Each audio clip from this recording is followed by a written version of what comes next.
The interior angles of a polygon are AP. The smallest angle is 120. यदि interior angle polygon का जो है AP में है और उसका स्मॉलेस्ट एंगल 120 है, and the common difference is 5, और साथ अंतर जो है 5 है. Find the number of sides of the polygon. Polygon के भुजाओं की संख्या निकालें. तो सॉल्यूशन के लिए हम ध्यान देते हैं.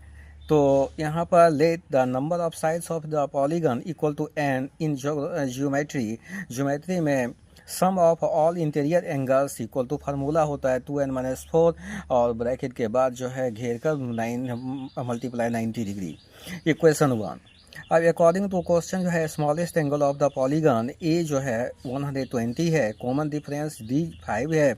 तो सम ऑफ ऑल इंटीरियर एंगल्स यानी SN इक्वल टू फार्मूला से n/2 ब्रैकेट के अंदर 2a प्लस n-1 डी और n/2 और 2a का मान 120 डिग्री प्लस n-1 मल्टीप्लाई 5 यानी n/2 और यहाँ पर मल्टीप्लाई करते हैं 240 degree plus n-1 into 5 degree. तो और सम ऑफ द जो है इंटीरियर एंगल्स यानी इंटीरियर एंगल्स का जो है सम जो है यहाँ पर SN इक्वल टू ये प्राप्त होता है n/2 इंटू जो है 240 प्लस n-1 माइनस जो है 5 डिग्री. अब जो है देखते हैं इक्वेशन 2 फ्रॉम इक्वेशन 1-2 से. तो ये दोनों इक्वेशन को लिखते हैं क्योंकि ये भी एक सम है ज्योमेट्री से और ये जो है कि AP से सम है, तो दोनों को लिख देते हैं और दोनों और हम देश आधी जो है डिग्री को रिमूव कर देते हैं. अब जो है कि 2 से इसमें गुना हो गया यानी मल्टीप्लाई हुआ तो प्रोडक्ट 180 हो गया. तो 2n-4 मल्टीप्लाई 180 और यहाँ n से मल्टीप्लाई करते हैं तो 240n और ये 5 और n से इसमें मल्टीप्लाई होगा यानी 5n से इस तरह में मल्टीप्लाई. अब यहाँ मल्टीप्लाई करते हैं तो यहाँ पर हो जाता है 360n और ये इसमें मल्टीप्लाई करते हैं तो 540 और इक्वल टू 240n और 5n से तो 5n स्क्वायर माइनस जो है 5n.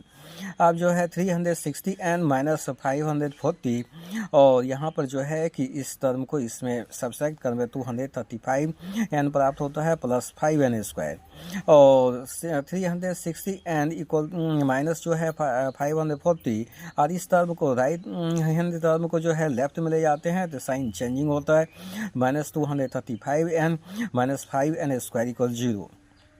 तो फर्स्ट टर्म यानी 5n स्क्वायर देखते हैं और ये जो है 235n माइनस और ये जो है प्लस में जो है 360n इसका जो कैलकुलेशन कर वो 125n प्राप्त होता है और ये माइनस 500 यानी 40 इक्वल टू 0. -5 कॉमन लेने पर साइन चेंज होता है और यहाँ पर बचता है n स्क्वायर, यहाँ पर माइनस 25n, यहाँ प्लस 108 और यहाँ पर जो है 0. n square minus 25n plus 108 equal to 0 by -5 n square. इसको हम फैक्टराइज करते हैं तो -60n माइनस 9n प्लस 180 बराबर 0.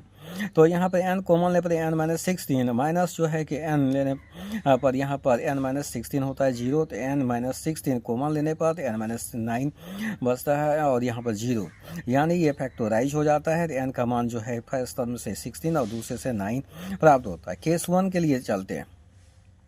n इक्वल टू 16 तो यानी T16 यानी बिगेस्ट एंगल जो है a plus 16 minus 1 D 120 degree plus 15 और मल्टीप्लाई 5 डिग्री और यहाँ 120 डिग्री प्लस 15 5 जा 75 degree 195 degree greater than 180 degree.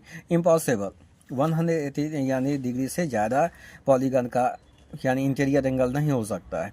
अब केस में तो सेकेंड में Tn इक्वल टू देखते हैं बिगेस्ट टर्म जो है a प्लस n-1 डी यानी 120 डिग्री प्लस 8 मल्टीप्लाई 5 डिग्री तो 120 डिग्री प्लस यानी 40 डिग्री इक्वल टू 160 डिग्री और लेस देन 180 डिग्री पॉसिबल है.